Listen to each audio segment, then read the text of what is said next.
Hi, everyone. Welcome to another installment of Stream of Consciousness with Dr. B.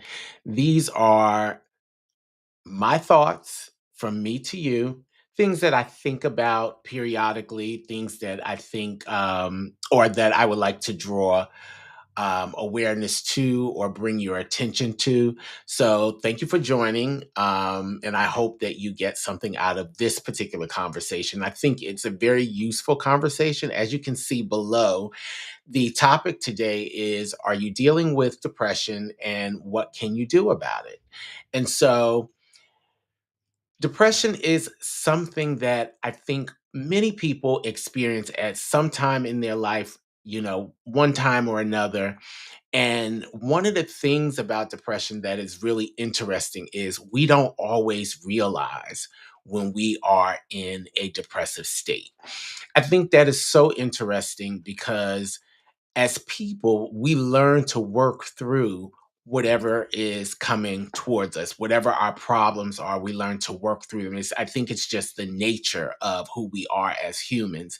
And so oftentimes we forget to really check our feelings, check how we're doing mentally. We know that mental health awareness is like a big topic of conversation right now. And so many people, I'm so glad that since the time of COVID, people really have delved into mental health awareness programs, therapy programs, all those type of things so that they can get the assistance that they need. Not that everybody, is so far out that they require therapy. I think that therapy can be very useful on a regular basis. Sometimes we just need help processing through certain things. Sometimes we need help with um, pushing ahead and making certain decisions. And speaking to someone who is impartial can be a great help to that whole process. So, before we really get started, I want to say that, first of all, here is a disclaimer. This conversation is by no means, a substitute for professional medical advice. Okay.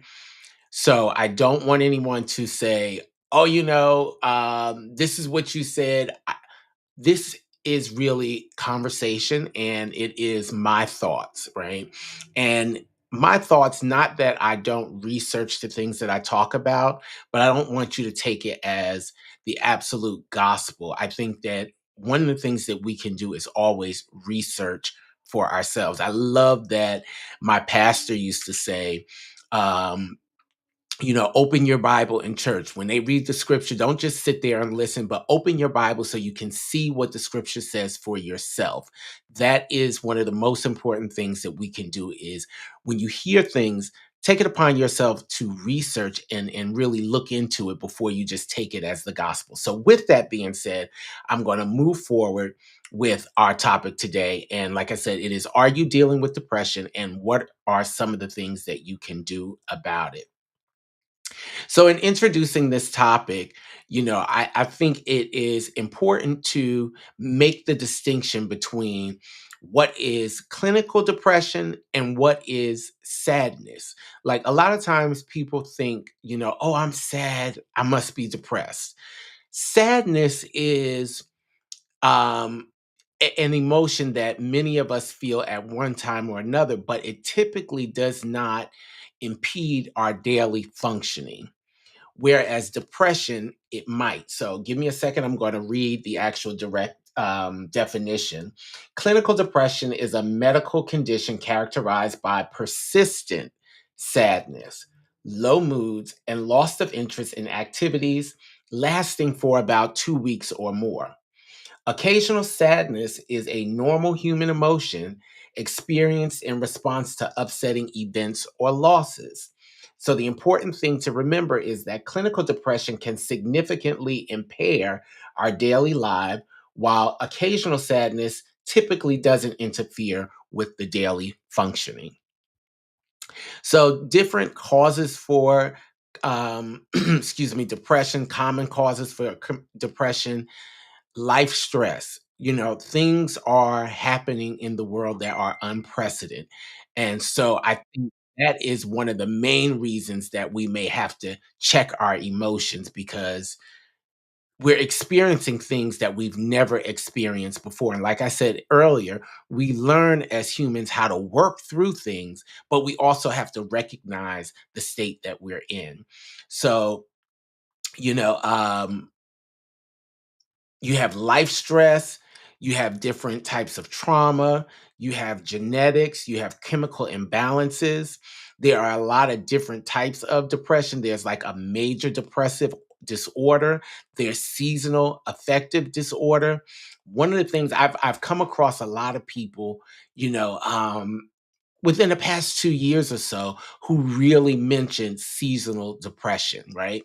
And the interesting thing is I actually had the opportunity, and I don't wanna say opportunity as in, like, it was a great thing, um, as a whole, but I had the opportunity to kinda see people go through seasonal depression and see how they were at one level one day and then over time it kind of drops, right? And then it didn't seem like, today they were happy, tomorrow they were sad, the day after they were happy.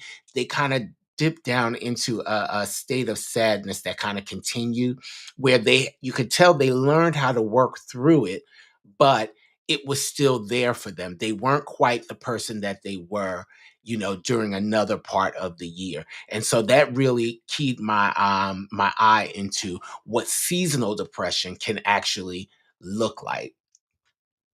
So there are a couple of signs that you might be dealing with depression. There are emotional symptoms like persistent sadness. You may feel like an emptiness or even a hopelessness, right? Which I think is very kind of dangerous to ever feel like you are hopeless. But those are some of the emotional symptoms. Some of the physical symptoms are fatigue, changes in appetite, aches, body aches. I think those are oftentimes the things that we can really pick up on. We often pick up on our physical symptoms before we pick up on emotional symptoms. Because, like I said, again, we learn how to work through things. So, physically, we may say, oh my God, I feel like this today. I don't feel well. My body feels achy. We notice those things right away, opposed to like our emotional, we may not realize as immediately. There are also behavioral symptoms where we may withdraw from people that we normally engage with. We may have a lack of motivation or irritability. I'll say for myself, I have realized in hindsight, sometimes when I have actually felt a form of depression, when I have felt some of these things, a lack of motivation, irritability, and it wasn't like I said, today I'm fine. Tomorrow I feel these symptoms. And then the day after I'm fine. I go through a period of where I may be feeling a certain kind of way. And I have come to realize that that is a slight depressive state for myself. I'll just say, like during COVID, that was one of the first big indications because I said to myself, you're not sleeping, you are irritable, which is probably a symptom of the not an effect of not sleeping. But also, I just felt withdrawn, like I was not motivated to do a lot of the things that I did. I became unhappy in my surrounding because, again, I was by myself in my apartment. My family is not where I live, so I could only talk to them on the phone. But I still felt, kind of by myself because of my friends that I used to be able to see all the time. I was unable to see. We could only talk on the phone. And I think that we got to recognize that people really need human interaction, even though there are many of us who say, I can do without, you know, um, people in my office or being around a bunch of friends and all that kind of stuff. We do need some form of interaction because that is just how we are made up. That is our makeup as human beings. And so I want you to think about two questions. You know, are you losing interest in any of the things that you once loved? And this is just like things that you really, really enjoy doing and you feel like, I don't really want to do that. The second question is, do you find it hard to get out of bed even on a good day? Right? When the sun is shining and the birds are chirping outside, you hear all of this. You might have something to do that you ordinarily love, or something that you know is important to do, but you find it hard to get out of bed. I have definitely had a couple of those days, where I have struggled to get out of bed. I have been awake and just struggled to get out of bed. And, so again, I said those are the things that I look for in myself in terms of trying to monitor where I am emotionally. So then, of course, with all of that, we want to know, what can we do about it, right? And so the first thing is acknowledge it. We have to normalize it and admit that that is okay, because a lot of us feel it. Right? Many of us go through these states, the ebbs and flows of emotion, and sometimes we are in that depressive state. But like I said, we have to acknowledge it. And then the other thing is break the stigma around mental health, right? So long, especially in the African American community, we have thought of um, seeking therapy as, let's just say something that white folks do, or you have to be crazy to do that.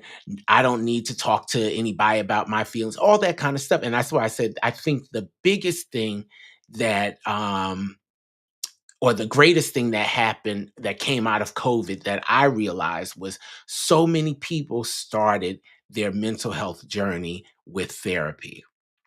And that's not to say that you need to be in therapy for like 20 years, but they realized that something was not right and that they needed someone to help them kind of process through. And through that, I think in dealing with just the COVID issue, in talking to their therapist, they realized that there were other things that they could use help working through. And so I have a couple of friends that have been in therapy since the time of COVID, which I think is great. And then I think so many of them, I can really see the difference and the change in them in being able to move forward positively in their life. And so the other thing that you can do is talk to someone, maybe not a therapist, but like talk to a friend, a family member, a spiritual advisor, for those of us who are religious, and we have our pastors and our rabbis and our imams, all of those. We may go to those people to kind of help us process through some of the emotions that we may be feeling. One of the things that I think we have to pay attention to is, when is it appropriate to talk to the therapist? Now, in my opinion, whenever you feel like you need some assistance, that's when you talk to your therapist, right? Or you seek the guidance of a therapist. There's no reason to wait. As long as you have access, I think it is something that we should, I don't want to say jump to do, but we should not hesitate to do, right? Um, Another thing is, take small steps daily. So if you are feeling like, there's just so much on top of you, there's so much going on, you take small steps. Things we do in small amounts, we can get we usually can get done well, right? So if you even like think about, you have a project, and you can't attack and do the whole project at once. You have to take it in small pieces. And as you work through the small pieces, you eventually work your way to the end. And I think the same thing when it comes to depression, that we got to take small steps. So practice small daily routines, like your sleep, your hygiene, your movement. I am a person of habit. Like, I get up typically around the same time every day. I do things almost methodically. I get up. I go to my bathroom, do what I need to do there, brush my teeth, wash my face, all that kind of stuff, get in my shower, come back to my bedroom, get dressed. And then I usually come out of my bedroom and come to the living room or to my office because I don't want to be in that space where I'm sleep, where I usually bring my energy down, right? I have to go into the space where I'm active. So that's usually my living room or my office. My office is probably the place where I'm most active. I'm taking phone calls, I'm on the computer, I'm doing all these different things. So that is like my daily routine. Another thing that you can do is journal and create a list of things that you are grateful for, like a gratitude list.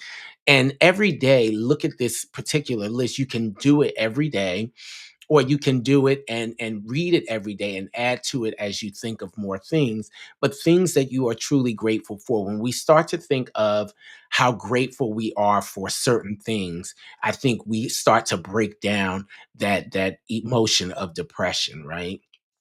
um we have to I the other thing that I like to do, and I mentioned this on a previous segment, was I have on a mirror some affirmations. And the affirmations for me really help motivate me because it reminds you of certain things. It puts in your mind things that you need not forget, things that you have to remember, and things that are empowering. I think, a lot of people say things start in your mind, but words give a lot of things life. And so putting those words on a piece of paper and they're on my mirror as I'm getting dressed, I can look at those things and recite them and read them and give those words life for me. And so I am able to start to be able to manifest some of the things that I speak, and things that I have written on those papers on the mirror. Another thing that we can do is get outside. Sometimes it's very hard to do that, but force yourself to get outside, get in the sunlight, hydrate yourself, do a lot of not a lot, but do some exercise, even if it's just walking. If you are a jogger, do that. Things that kind of get your blood flowing, that give you that bring about the endorphins that kind of lift you up.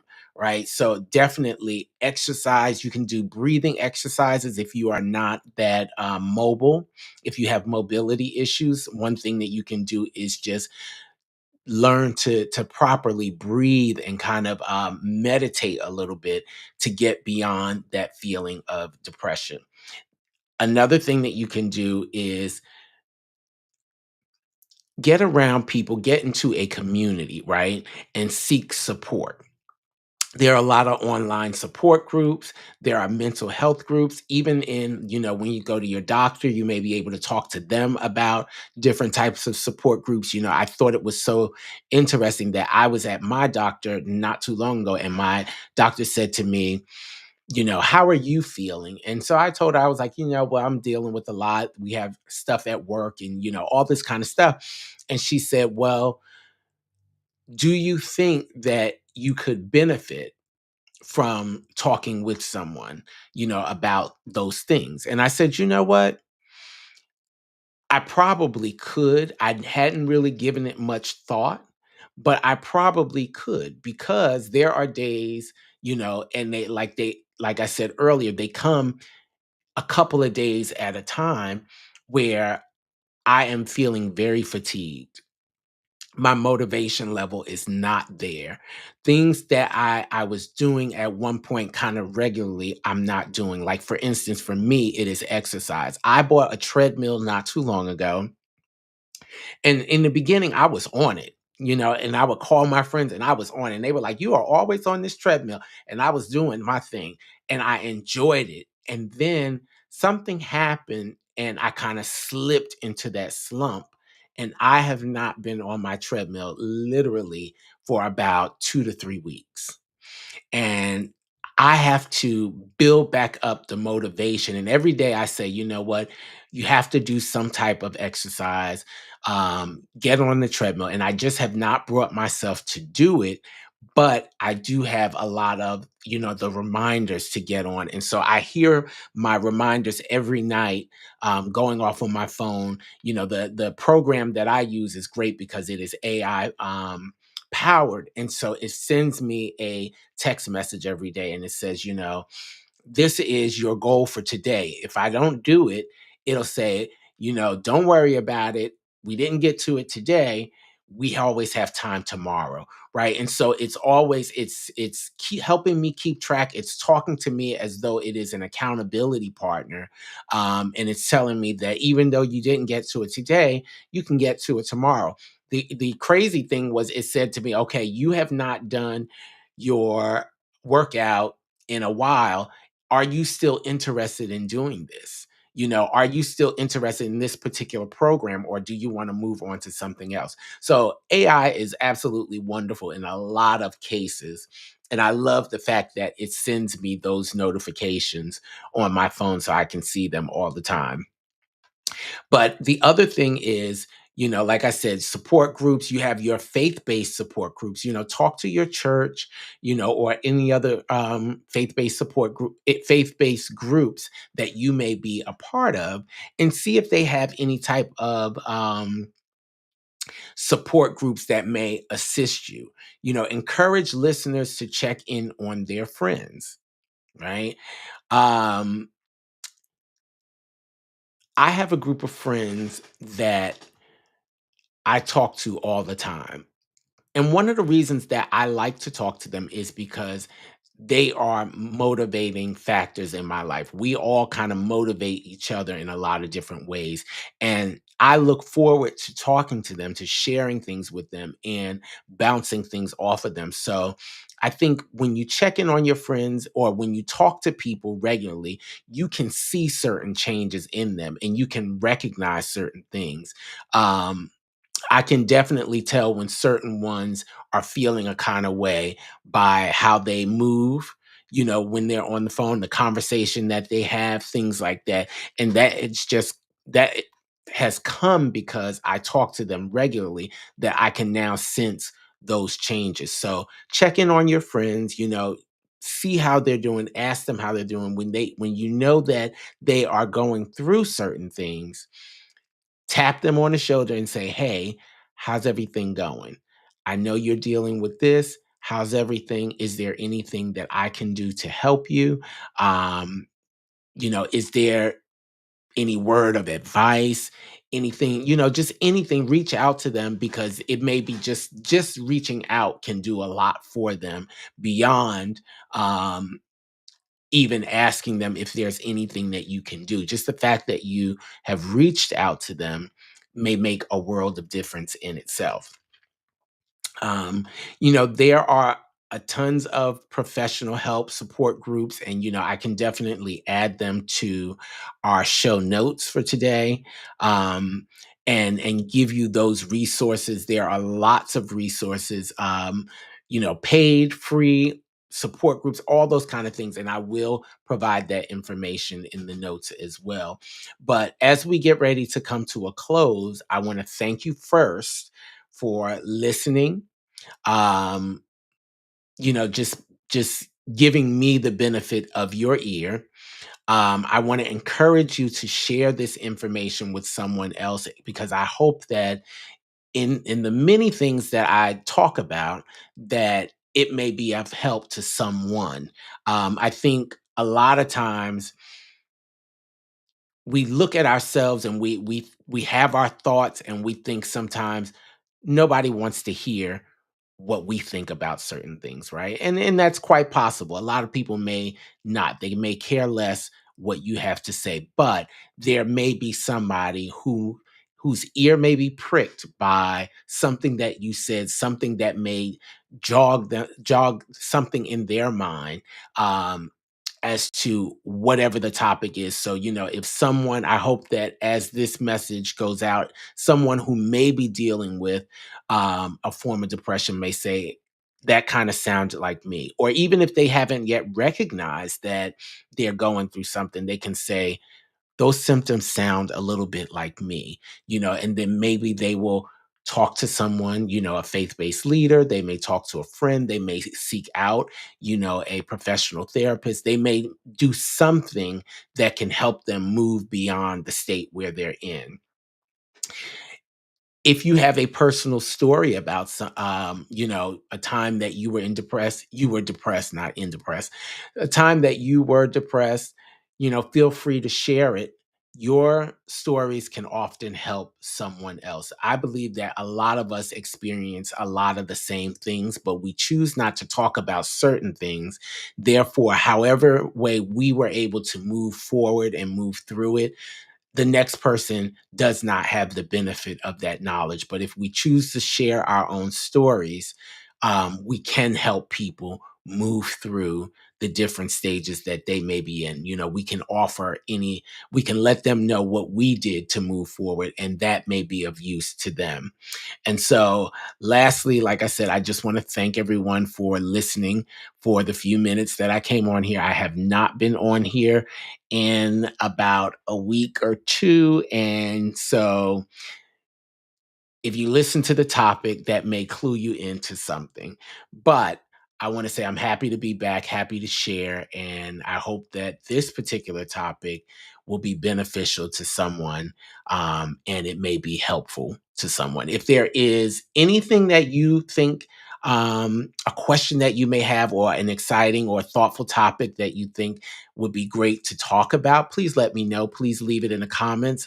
I am always picking up various topics of conversation. I ask my friends about it. I have a friend that calls me all the time and say, you should talk about this. And so, if you have those things, let me know. I am going to delve into some of the things within the beauty industry. I saw a interesting topic not too long ago, and I said, I'm going to work with that a little bit. And so that'll be coming up probably in our next little segment. But like I said, again, thank you so much for listening. I'm not going to hold you. I want to thank you and appreciate your time. Talk to you soon. This is Dr. Broadnex with Stream of Consciousness.